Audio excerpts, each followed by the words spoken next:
An emotional bond began to form between the two tyrannosaurs. Under the fruit trees, they flirted endlessly and even fell asleep, nestled side by side. One day, they went out hunting, but accidentally wandered into a human village. An Allosaurus suddenly lunged at a villager, tearing him apart with brutal ferocity. At that moment, a tribesman raised his spear, trying to attack the Allosaurus. The Tyrannosaurus instantly leapt forward, pouncing like lightning, and killed the man with a single bite. Afterward, the two dinosaurs shared the kill together, noticed the anger in his eyes, and immediately spat out the human's body. Just then, the male Tyrannosaurus also spotted the man. Furious, he charged forward, ready to kill him. The man lifted his spear, preparing to fight back, but the female Tyrannosaurus stepped in front of him, blocking his path. She spread her arms wide, trying desperately to stop the battle. At that moment, the village chief arrived with reinforcements. The man quickly signaled for them to retreat. The villagers stood frozen, staring in shock at the unbelievable sight before them. After a brief hesitation, the man made his choice. He would stand with the Tyrannosaurus, but the male Tyrannosaurus suddenly shoved him with full force, and smashing him into a stone wall. The man looked at the two mighty beasts, his gaze conflicted, as if he finally understood something. He decided to avenge his people. In a flash, he rolled beneath the Tyrannosaurus's belly, and struck the male with his spear. He searched for the creature's weak spot, and drove the weapon in again, impaling the beast's massive body. The impact sent them crashing into a nearby witch's hut, and with a thunderous explosion, everything went up in flames. The blast nearly knocked the man unconscious.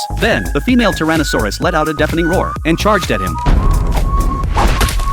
Pinning him to the ground beneath, she was about to bite down. She suddenly kicked the male away. The male Tyrannosaurus tumbled down the hillside, his blood splattering across the rocks. She rushed after him, only to find that the Allosaurus's body had been pierced. The female Tyrannosaurus leaned closer, her touch gentle, trembling, a final gesture of apology and sorrow. At last, the male Tyrannosaurus closed his eyes forever. Grief-stricken and alone, the female turned away from the village and disappeared into the wilderness. The man quietly followed her, vanishing into the forest's shadow. But the real danger was only just beginning.